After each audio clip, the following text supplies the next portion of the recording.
Ryker review. What's up everyone, it's Alex. Today we're going to do a review of a three-wheeled motorcycle called a Can-Am Ryker. Some people call them roadsters. Can-Am calls the Spyders roadsters. This is kind of in that family, but we're just going to say three-wheeled motorcycle, okay?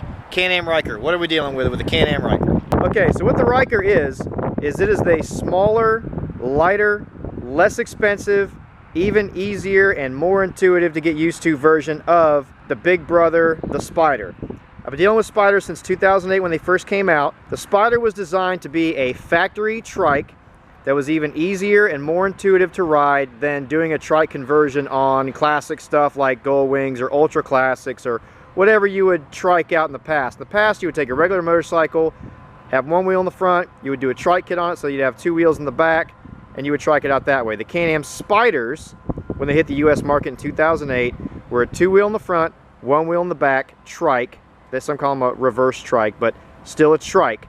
But they still came in a manual shift or electric shift transmission, and they first started out with 1000cc, just under 1000cc V-twin, evolved over the years. Now they're even bigger. They have bigger three-cylinder motors in them. They're even more expensive. But these days, you can't get into a brand new Spyder family machine for less than about $14,000 or $15,000, and they go up from there.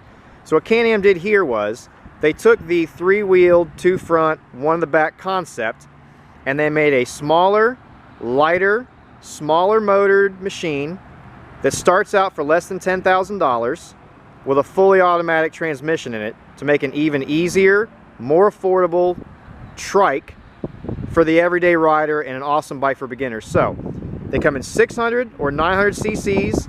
They also come in a rally edition, but that's just an extension off the 900 cc's, so we're just going to focus on 600 or 900 cc's. 600cc twin or a 900cc three-cylinder. The 600cc twin supposedly caps out at between 78 and 80 miles an hour top speed, so really good for around town, really good for back roads, but obviously not going to be very good for interstate highway riding because you really need to be able to do more than 70 miles an hour sometimes to keep up with traffic. The 900, plenty capable of it. Really between the 600 and the 900, up to about 60 miles an hour. They're both very zippy, very responsive. They handle really, really well for what they are. They're really, really cool machines. They're all water cooled. They're all automatic transmissions, just a constant CVT automatic transmission. 3 wheels.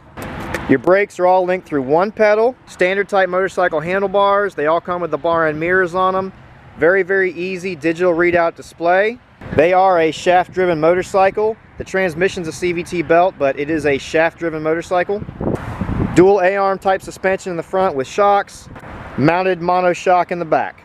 Overall, I just wanted to give a really, really basic overview of what the Ryker is. I've sold tons of them. We have lots of them in our area. They're very, very popular in our area because you get an easy three-wheeled motorcycle with anti-lock brakes. It is automatic and is as easy as can get for less than $10,000, brand spanking new, and so far they've been very, very nice. I know early on they had like a couple of recalls on them or whatever. We have not had many of these have issues, okay? We took care of the recalls. They've been an awesome, reliable little product since then, so they've been really, really cool. I've ridden plenty of them. It freaks me out a little bit at first because I'm used to two-wheeled motorcycles. I'm used to shifting, I'm used to leaning, I'm used to all those kind of things, but once I get used to the fact that it steers instead of leaning, and I get used to the automatic transmission, it's zippy, it's fun, it handles really well for what it is. I will say as a downside, they get a little bit, they're a little bit touchy and they get a little bit squirrely. They're on the light side. So until you get used to them with the way they handle and everything, they feel a little bit twitchy to you. They're a little bit interesting on the interstate because they're so light, so you really have to get used to that. So if I were going to give it a major downside, it would be that it is so touchy and squirrely, but overall, really cool concept. It's done really, really well to get people into a three-wheel motorcycle. I can't think of any other factory three-wheel trike type motorcycle that you can get for less than $10,000 brand spanking new, okay? So no matter what you want to say about it, that's got to be a massive positive.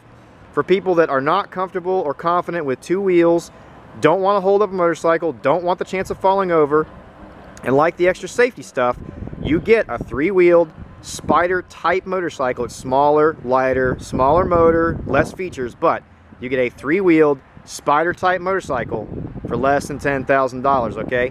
We'll do a follow-up review later on. I just wanted to give you a real quick view on this thing. So that's basics on the Can-Am Ryker. I think for what it is and the customer it's designed for, especially beginners, it is fantastic.